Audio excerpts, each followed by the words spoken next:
Eastern, I bring to you a short conversation with an expert, a thought leader, a doer in the world of innovation for the built environment. My name is Jeff Echols. I am a senior advisor and the head of marketing for Shadow Partners, and this is my opportunity to introduce you to the network of people that are involved with Shadow Partners who are focused on innovating for the built environment.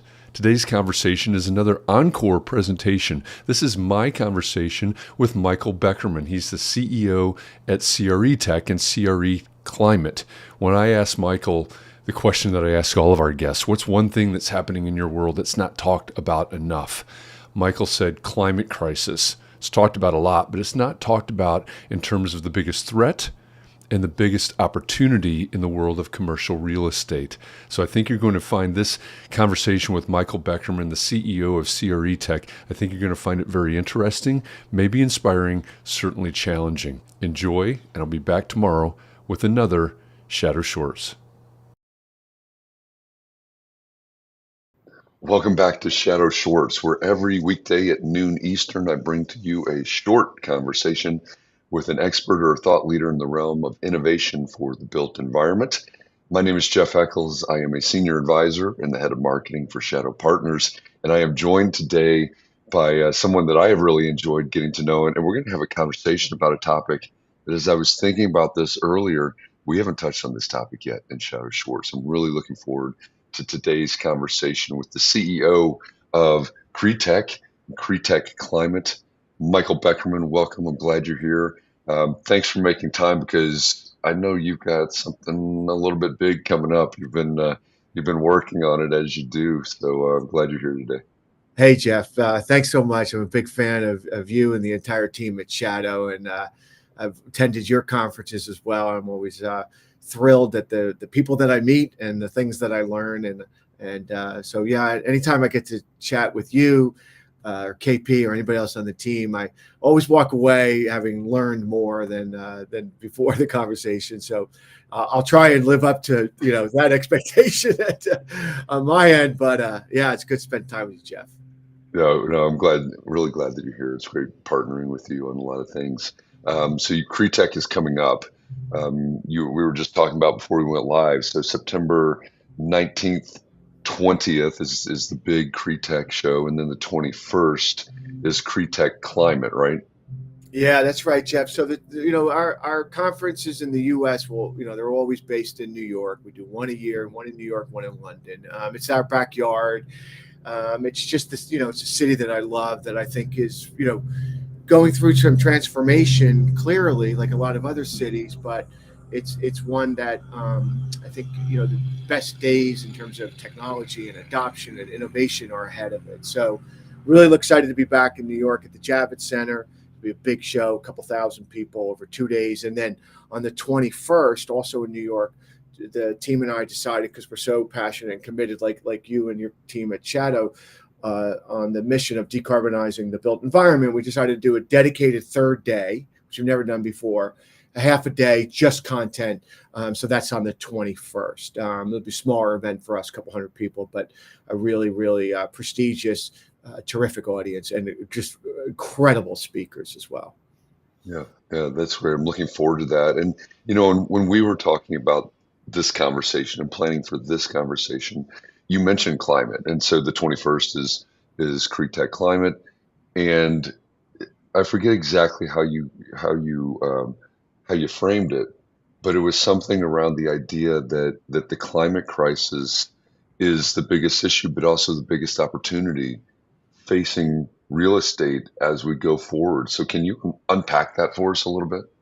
Yeah, sure, Jeff. And thanks for the opportunity again to talk about this topic. So, if you just take a step back and, you and the team at Shadow and the team at CREtech, we've been all focused on building, quote unquote, the prop tech sector within the built environment. We've been doing that since 2017. I know you guys have been doing that for a long time.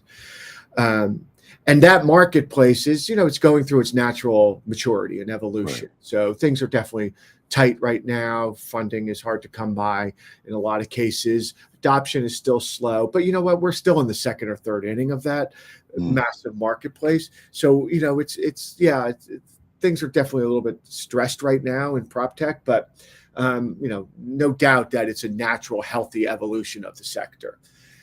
When I think about climate, right, and our focus at CREtech is always going to be the built environment. So, Hmm. you've got technology solutions for the built environment. That's always what we're going to be about. So, you think about the decarbonization of the built environment, that marketplace, I do believe has the opportunity to be many, many, many, many times larger than the prop tech sector because of the scale of the problem. So to decarbonize the built environment, Jeff, as you know well, it's somewhere in the neighborhood of $20 trillion to decarbonize Right. buildings, the built environment globally. It's another 80 trillion, if not more, to sort of build resiliency into the built environment.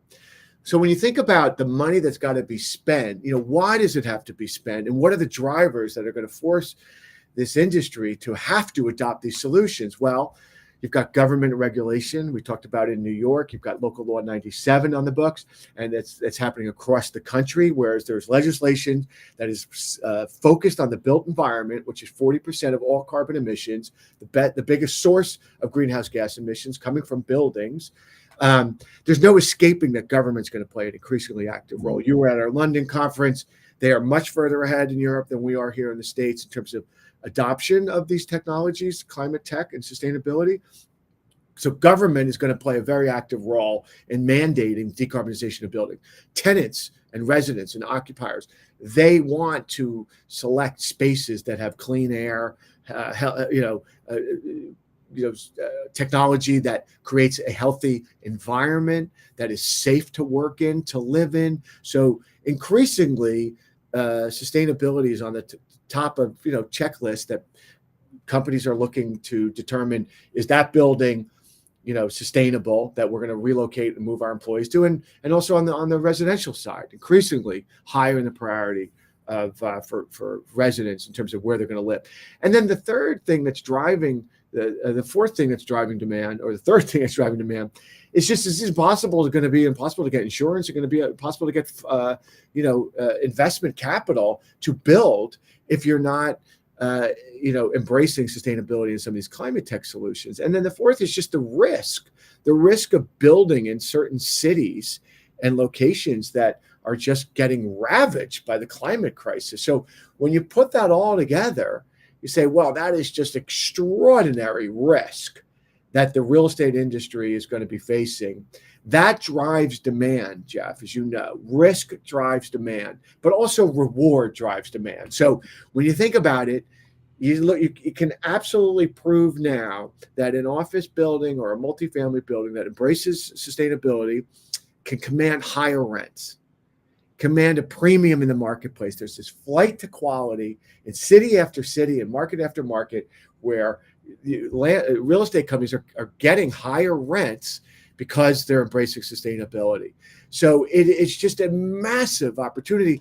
And then, I don't have to tell you guys, you're such a successful venture firm on the early stage, particularly, the amount of money that's going to be made from a venture in investing in these technologies, because that there's demand's going to be there. So long-winded way of saying, yes, the climate crisis, I see it as the single biggest threat to ever present itself to the real estate industry, but it's also the single biggest opportunity I've ever seen. I've been in commercial real estate 40 years. I've never seen an opportunity like this. But we're behind, Jeff, to be honest. Tell me what are you and the team seeing at Shadow in terms of deal flow, adoption, demand on the climate front? Yeah, I think you brought up the risk and reward. I think that's a great point. It's a great reminder that both drive, right? Both drive the opportunity, both drive action. And look at our portfolio, and there's a healthy swath of that portfolio that is focused on specifically on sustainability or specifically on climate type issues, but even the ones that you wouldn't say, oh, that's a climate related startup or a climate related solution. It's still right when we think about resiliency. If we think about industrialized construction, uh, we can start unpacking industrialized construction. What does that mean in terms of climate? Well, we've got lower carbon footprint with less mile in shipping. When we can move the factory to the job site, right? We're lowering the carbon footprint. We've got supply chain. We've got skilled labor gap issues that are being closed. Resiliency in terms of housing that's being closed. And that's just sort of looking at a residential Yep. model. But as you were bringing up, the insurance and the risk and everything else. We look at the state of Florida right now with insurance companies pulling out. I think I saw news this morning, another hurricane coming. Yeah. There's a certain place that I used to vacation for over a decade that doesn't really exist right now, Right. because of last year's hurricanes. Right. That's, I think you're exactly right to look at it in terms of both the challenge and the opportunity, because the ones that are going to come out on the other side, right, they're going to experience the opportunity piece of that. Yeah, you're spot on, Jeff. Like I think about, and this really is for me personally. This is my mission in life, and besides being hopefully a good dad, a good husband, a good friend, a good human, is really to help lead this effort, this mission to decarbonize the built environment. I just look at it for me personally, like all the roads that I've traveled down in my long career of being in commercial real estate. In the last, say, 10 years focused on the tech sector, and then really helping to now bring that network, that understanding, that connectivity, that the big audience that we have at CREtech now, to really change the world for future generations. And I take it very seriously, and I really do look at it as like my mission every day when I wake up. Like, what did I do? I mean, I got kids, and they're like, they're very aware. Their generation, they're 18 and 16, and they're very aware of the climate crisis. How could they not? I mean, my kids going to school today. It's 100 degrees. It's September where we live in the Northeast. I mean, it doesn't make sense, and they're very aware of it. And I just, on the real estate industry, I think about the real estate industry. What people don't really understand in a lot of cases about it is that it moves where it sees opportunity. It moves where it sees risk.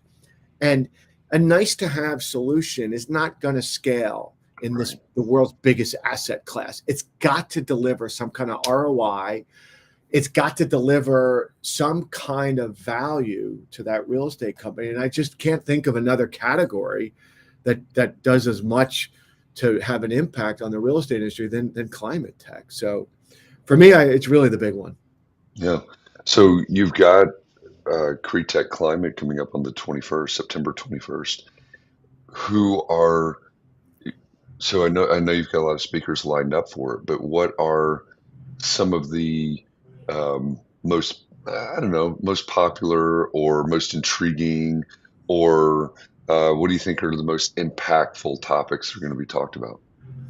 It's a great question, Jeff. So, I spend most of my time on the content side of the business at CREtech. So, for better or worse, the content's on my shoulders. But so, we start out the day with Chris Sacca, one of the most successful venture investors in history, and he's moved into climate tech investing with lower carbon capital is his fund.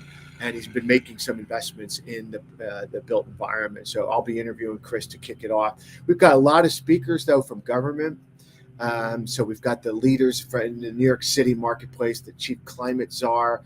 We've got the head of NYSERDA, the head of New York EDC. We've got the head of sustainability for NYU.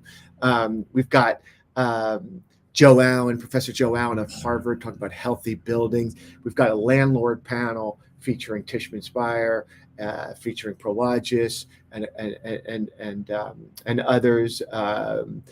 Galvanize is another new real estate company that's just emerged that Tom Steyer's backing.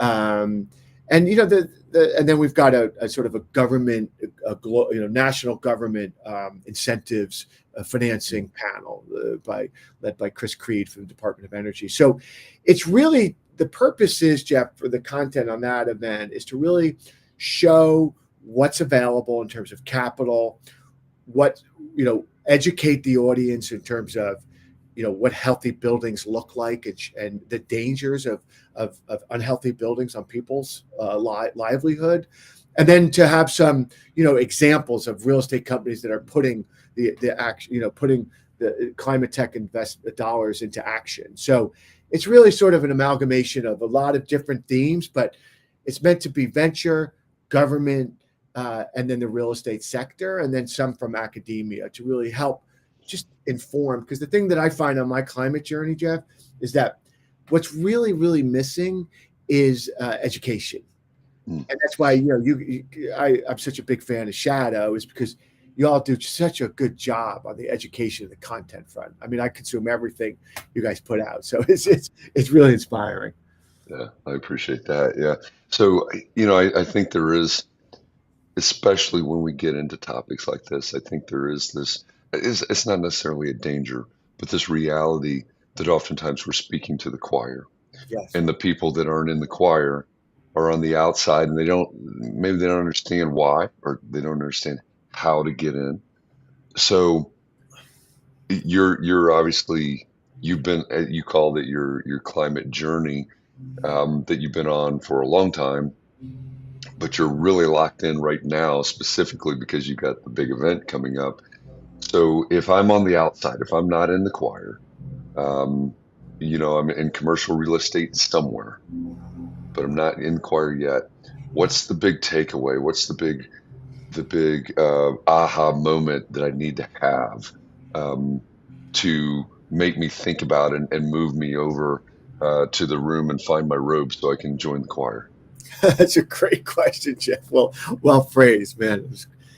Yeah, I think it just goes back to, I'm fortunate that I get to spend a lot of time with a lot of young students, and I know at Shadows Summits that's a big part of what you all do, is invest in the next generation. So, I absolutely subscribe to that philosophy and strategy. So, I teach a class at CU Boulder.